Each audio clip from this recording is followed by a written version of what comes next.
Trials of a Royal Guard. By Ansel. Chapter 25. Nightmares. I struggled violently against the fiery tendrils that had bound my legs. Every movement burned me, but the alternative was far, far worse. Getting away was what was most important. I had to escape the nightmares and get to Canterlot. What do you think, sister? Is he ready? The taller mare hissed. Her voice sounded like the crackling of burning wood. No, it is too soon. We should play with him some more before we take him to her, the other replied. Let me go. I shouted, pulling my right hoof free and flailing it at the nearest flaming unicorn. See, the second cood.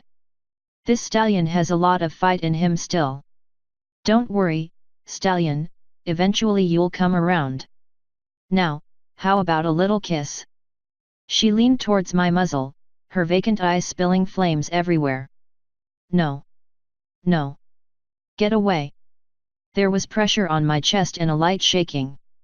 Silent. Silent, wake up. Crystal's voice cut through the haze and the horrible dream slipped away, leaving me disoriented and confused. I was on a couch and Crystal was standing on her hind hooves, shaking me. Why was I on a couch? I could not see it, came Princess Luna's voice, smooth and full of concern. What? But you're the princess of the night. Crystal replied. Slowly, I sat up and shook my coat out. What had just happened? Something about kissing and burning? My apologies, Crystal, but I could not see his nightmare, and that is very concerning. I need to consult my mentor's teachings. Something appears to be very amiss. I looped my forehooves around Crystal and pulled her close into a hug. Good morning. Morning, she trailed, only half paying attention to me as she looked at the princess. Luna, please, it's been 2 weeks. 2 weeks and almost every night is like this. My forehead rested against the side of her neck. She was right about that. I'd been having a lot of nightmares and it was really cutting into my rest. That made all the appointments I had each day harder. I wish I could do more, but this is not something I've seen before. His nightmare simply isn't there. As far as I can tell, until he starts struggling, he's sleeping peacefully. It is a most vexing problem that will require more study. I think it is best that I go to the well of knowledge on this subject and leave for Haven immediately. We'll get to the bottom of this. She was going to travel just on my account? Most of the other veterans in group therapy were having nightmares, too. It didn't seem that different. I guess I was special because I was her favorite. You don't have to do that, princess, I said as I yawned. I must and I will. As your mate has aptly pointed out, I am the princess of the night. If your nightmare is beyond my reach, I am worried. How many others are also in such a state? Now that this war seems to be nearing a resolution, it is time that I return to my studies. Crystal idly stroked my nose and asked, is it really? It has been a while since the negotiations started. Princess Luna nodded. It is. There has been no violence. King Cronson is defeated and is doing his best to find some solid ground from which to negotiate. King Ranald, given the losses, is understandably upset and asking for more than is fair. Minister Sombra is mediating well, but his letters paint a picture of little compromise. Still, it seems clear that there will be a treaty soon. The Sudra Moor cannot continue to delay as their other enemies are making gains, too. The Sudra Moor were still fighting King Alfwer and his griffins. There were no negotiations going on there. The longer King Cronson waited to placate King Ranald, the weaker his position would be. Crystal sighed and nodded. Well, I guess that is better than nothing. Thank you, Luna. I'm sorry if I seem short. We're just not sleeping much and this big stallion here is a lot of work. Thank you, honey, I murmured into her neck. Princess Luna smiled sweetly and shook her head. Think nothing of it, Crystal. Now, I must go and arrange this trip with Willow. Have no fear, I shall discover the answer soon and banish what ails your mate. Try and enjoy your lunch date. We will, providing Silent doesn't fall asleep in his soup again. It was pudding. Bye, princess. Right, pudding. Come along, sleepy, Crystal replied before taking me by the hoof and removing herself as a leaning post. We trotted out of the palace and made our way to our lunch destination, Zest. Zest served very healthy food. Above and beyond the usual Canterlet stuff. It was all light vegetables cooked in light oils with light sauces. It was the kind of thing you fed a stallion you were trying to slim down. It wasn't bad, but it wasn't what I wanted. As we approached the outdoor seating, a pink four-hoof sprung into in the air, flailing eagerly in our direction. There he is. That's my colt, my mother exclaimed before standing up and trotting over to wrap her hooves tightly around me. My mother had been exceedingly affectionate since I'd gotten home. It was very unlike her. I settled a four-hoof on her back and returned the hug. Hi, Mom. Ready for lunch? I am. I hope you're not too hungry. Winterspear says you have to lose at least 5 pounds. She would say that, I grumbled. Winterspear was a tyrant. She'd been a tyrant before and years of training had only turned her a bigger one. Eat this, move that, exercise that, although, in her defense, it was working. My flying was getting marginally better. Mom set her hoof on my nose and leveled her gaze on me. You listen to your sister, Silent. She's a professional and she is going to help you get well. What do you mean, get well? I asked. Not well, I mean, Mom stammered. Your wing. She means healing your wing, Crystal put in quickly. Right, Mom. My mother quickly nodded. Yes. She's going to help your wing get well. Come on you two, let's have a seat, my treat. Her hoof lingered on me a bit longer before my mother moved to sit. Crystal trotted over after her and settled. Begrudgingly, I did the same. Something felt off. It was like the two of them were conspiring. Them and Winterspear. When I'd left, they were all cordial. Now they were like sisters, and mothers, family. They were like family and I was the outsider pony. While I mulled that over, a pony with a white coat and contrasting black legs came over. Hello, Mrs. Wishes. Glad to see you again. I'll get you all some waters. Would any pony like something else to drink? I lifted a hoof to ask for a fizzy drink, but my wife just set her hoof on mine and pushed it down. No, Harvest, water is fine. Are there any specials today? Yes, ma'am. I'm actually pleased to say we have a guest chef this week. Gourmet Palette has selected Zest to host him as a guest. The black and white pony paused and looked at us expectantly. The rhyme really wasn't that clever. My mom blinked and then chuckled. Oh my, lunch and a comedy show. So, what is the special, then? Chef Palette will prepare a bamboo boat with zucchini sails and carrot oars. It is all steamed and infused with a delicate sweet sauce. I'll have that, I said. Crystal nodded. Make it two, please. I think I'll just have the bamboo salad. No offense to Chef Palette. I just really like the salad, my mom said. The white and black pony nodded. Well, that was easy. I'll have your lunch right out. Once he was gone, my mom reached over to touch my shoulder. You're looking good. Did you go to your appointments this morning? Yes, I did. And you're going to the one with Winterspear later today? Of course, and you saw the princess? Yes. Good, good. I think it is really important that you keep up with your schedule as outlined by Warrant Orchid. Was this what it felt like to have a meddling mother? When did Mom learn from upper crust? I kept that thought to myself and replied, I can keep a schedule. I'm a professional, too, you know. Mom waved her hoof at me. I know. I'm sorry. I mean, I just want to make sure you have ponies there for you. So that you know we're here and available. And that you feel important to us. We who? What was she getting at? Okay, well, I know you are. I'm going to follow my orders. It is the only way they'll let me go back on duty anyway. Crystal and my mother exchanged glances. Mom cleared her throat. Right, of course. And what duty might that be? That was a fair question. The truth was I had no idea. I'm sure they'll find something for me in the guard. Perhaps a palace guard commander. That is a pretty competitive job to get, isn't it? Mom asked. Yes, but, I cleared my throat softly. Let's just say there are a lot more vacancies in the guard than there ever have been. A lot of the current commanders are temporary.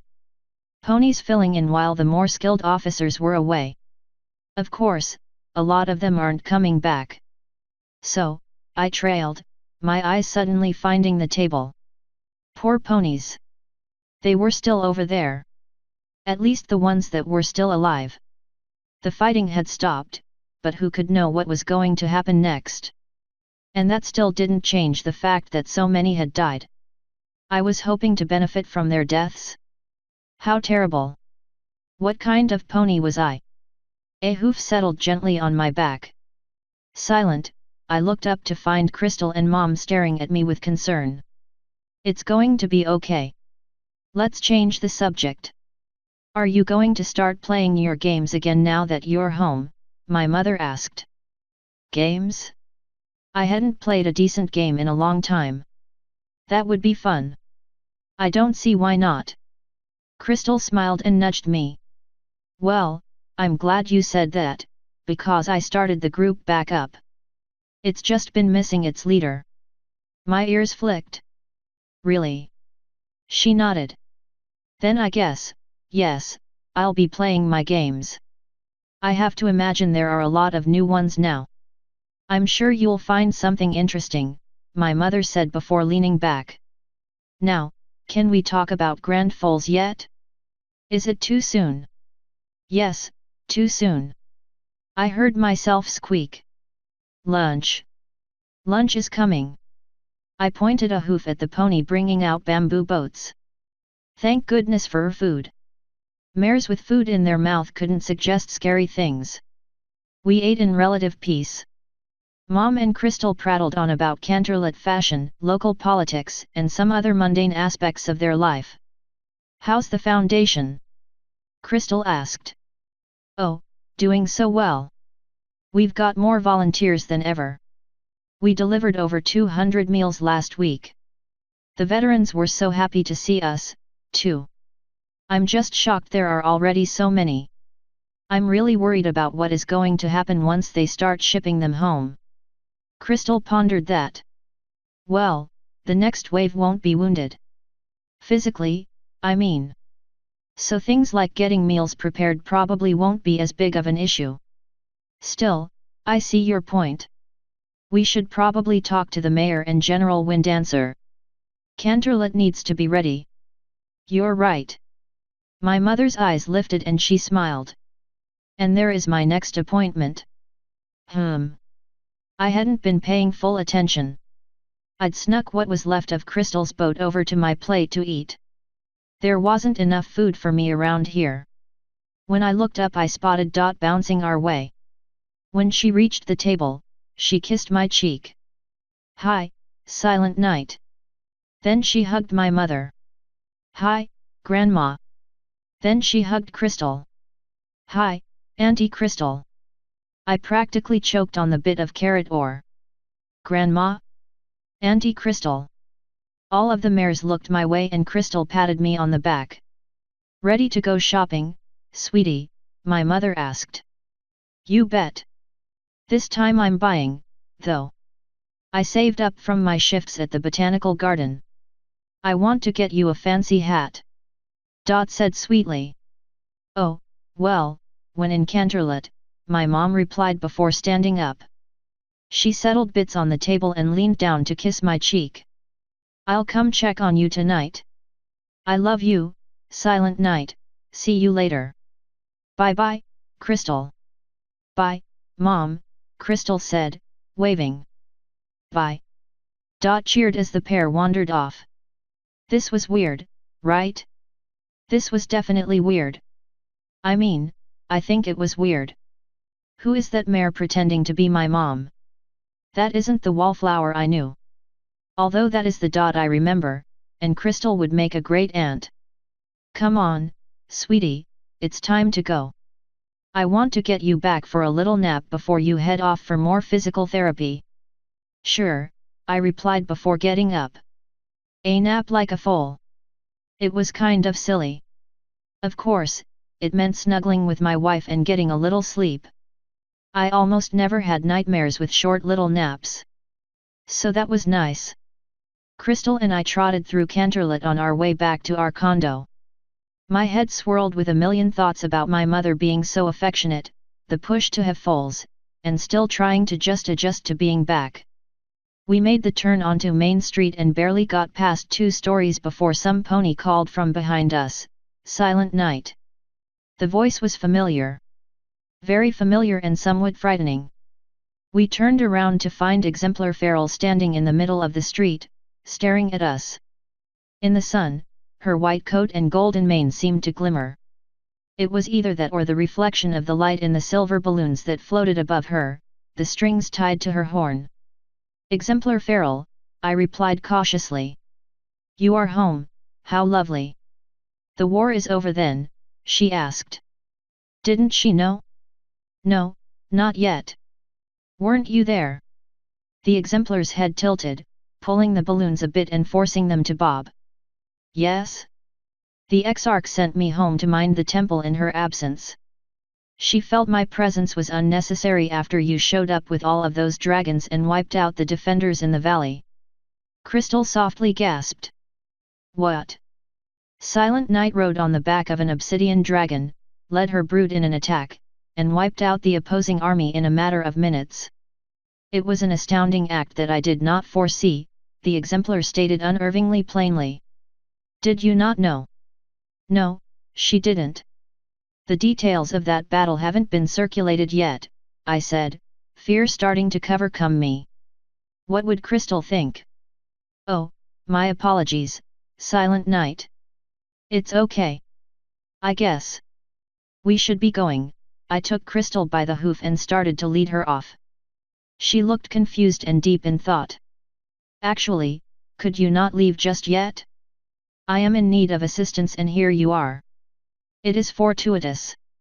For her, perhaps. For all I knew, she'd just ruined my marriage.